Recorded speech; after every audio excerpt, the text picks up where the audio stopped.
이 세상에 많은 사람들은 이기적이란 말입니다. 그래서 동정심이 적고 서로 사랑하고 존경할 줄을 모릅니다.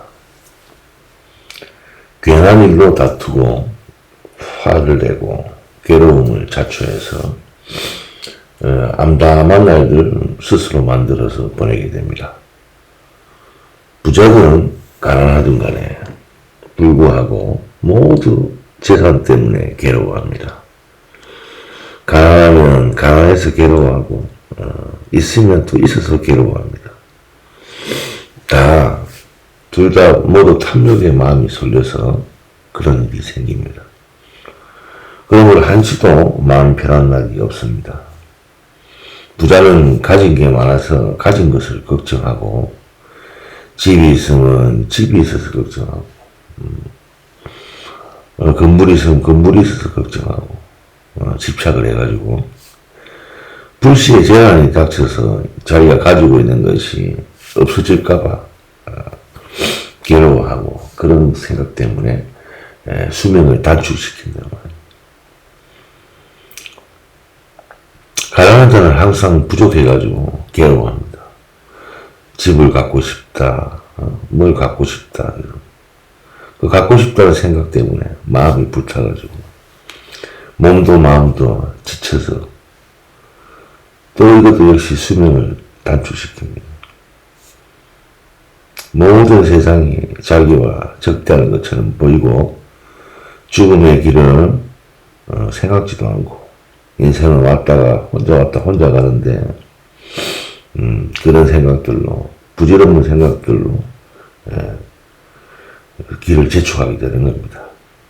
이 세상에는 5가지 악을 생각해 봅니다.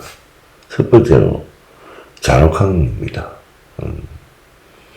모든 살아있는 것은 사람에서부터 땅을 기는 벌레까지도 서로 싸우고 있습니다. 강자는 약자를 쓰러뜨리고 약자는 강자를 속이고 이렇게 서로 얽혀가지고 으르렁거리면서 살아가는 이 세상의 모습입니다. 둘째로는 부자, 형제, 부부, 친족 이런 사람들의 사이가 서로 지켜야 할 도리를 잃어버리는 경우, 그런 경우에는 각자가 다 자기 중심적으로 생각을 해가지고 욕심을 부리고 입과 생각이 따로따로 진실이 사라지는 그런 세상을 살아가는 경우입니다. 셋째로는 부정하고 음란한 생각을 품어서 남녀 사이에 도가 없어지고 미심쩍스러운 행동을 하고 서로 다투고 싸우고 욕을 해대고 그런 경우입니다. 넷째로 타인의 권리를 존중할 줄 모르고 자기만이 똑똑하다고 의시되면서 남을 손상시키고 돌아볼 줄 모르는 그런 사람들 말입니다. 이런 사람들은 그릇된 기준에 따라서 행동하고 말이 올바르지 못하고 사람을 속이고 중상하고 욕설하는 그런 사람들이 많단 말입니다. 다섯째로는 타인에 대한 의무를 소홀히 하는 사람. 그들은 자기만을 위한 자기만의 욕심을 생각하고 타인으로부터 받은 은혜는 까맣게 잊어버리고 남을 괴롭히고 마치면 무슨 죄를 짓는 그런 경우를 말합니다. 사람은 살아가면서 서로 장점을 발견하고 서로 존경하고 사랑하고 베풀고 도와가며 살아야 하는데 서로의 단점, 결점을 찾아내서 그것을 경멸하고 자기 이익 때문에 타인을 싫어하는 일이 많습니다. 이러한 마음이 처음에는 사소한 데서 출발했다 하더라도 시간이 지나감에 따라 점점 커지고 큰 원한이 되어 자신에게 돌아오고 있다는 것을 모르고 있습니다. 이런 혐오한 감정은 당장 파멸이 오는 것은 아니지만 그 노여움이 겹치고 쌓여서 독을 품고 마음속에 깊이 새겨지면서 태어남과 죽음을 거듭하면서 그 씨가 옮겨다니게 된다고. 사람이 이 욕심의 세계에서 홀로 태어났다가 홀로 죽어갑니다. 미래의 업보는 아무도 대신해서 받아줄 사람이 없기 때문에 자기가 저지른 업보는 자기가 다 받게 됩니다. 인과응보의 법은 망고의 자제에서 선과 악은 각각 그 업보를 달리해서 선에는 선한 결과를 받게 되고 악에는 악한 결과를 가져오게 됩니다. 이 불교는 분명한 논리가 있는데 그것이 바로 이런 인과응보에 대한 법칙을 얘기하고 있는 겁니다. 각자는 제각기 자기 업을 걸머쥐고 정해진 업보를 향해서 혼자 걸어가고 있는 겁니다. 은혜와 애욕의 사슬에 맺혀가지고 오랫동안 슬픔과 걱정에서 헤어날 길이 없다.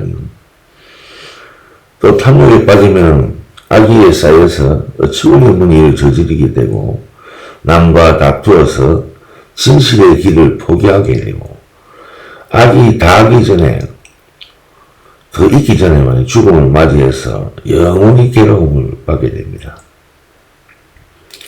사람에게 불행과 괴로움을 안겨다주는 행위는 천지의 이치에 어긋나기 때문에 반드시 화를 자초해서 현세에서나 지금 현생에서나 또 내세에서 괴로움을 당연하게 받게 되어 있습니다.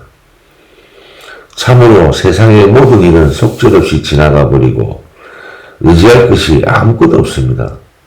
이런 속에서 모두 자기 스스로의 쾌락에 본고화되어 있는 것이 인생이 참 한심스러운 것이 라는 생각이 저절로 들게 됩니다.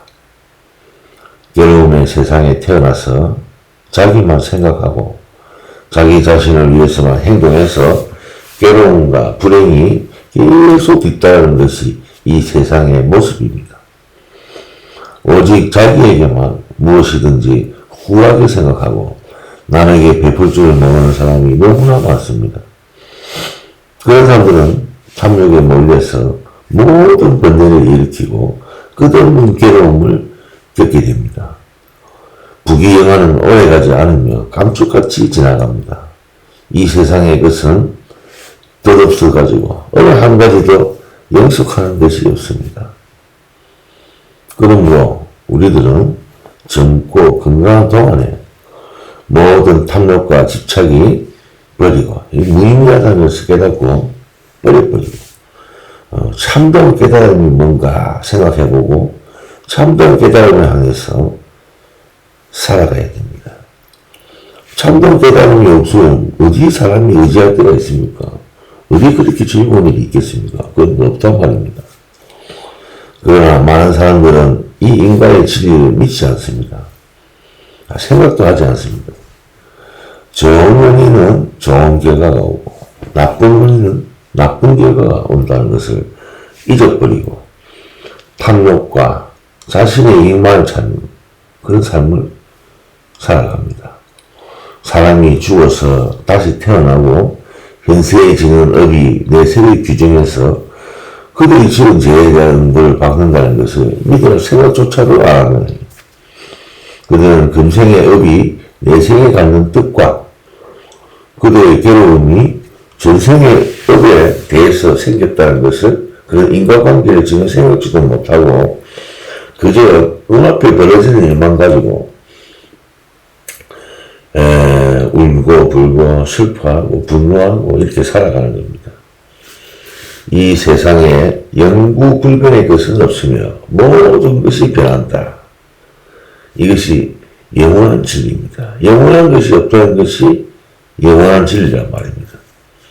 사람들은 이에 대해서 괴로워하고 슬퍼할 줄만 알고 진리를 듣거나 알려고 하지 않고 그저 눈앞에 쾌락만 쫓고 재산과 애용만 탐을 낸단 말입니다.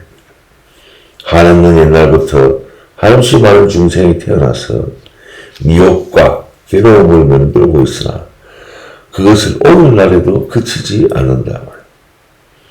그러나 지금 부처님의 법을 만나서 부처님의 가르침을 듣고 기하게 되었다는 것은 참으로 기쁜 일입니다. 그러므로 생각을 거듭해봐서 악을 멀리하고 선을 가려내서 힘써 행하지 않게 행해야겠다 이렇게 생각을 해야 합니다. 다행히도 부처님의 가르침을 만날 수 있게 되었으므로 누구나 부처님의 가르침을 믿고 극락정토에 태어나기를 원해야 합니다. 부처님의 가르침을 알게 된 이상은 남을 따라서 번뇌나 제약의 포로가 돼서 살아갈 필요가 없습니다. 부처님의 가르침을 자기 혼자만의 것으로 생각하지 말고 그것을 실천하고 또 남에게 가르치는 삶을 사는 것이 좋지 않겠습니까? 네, 오늘 여기까지 하겠습니다.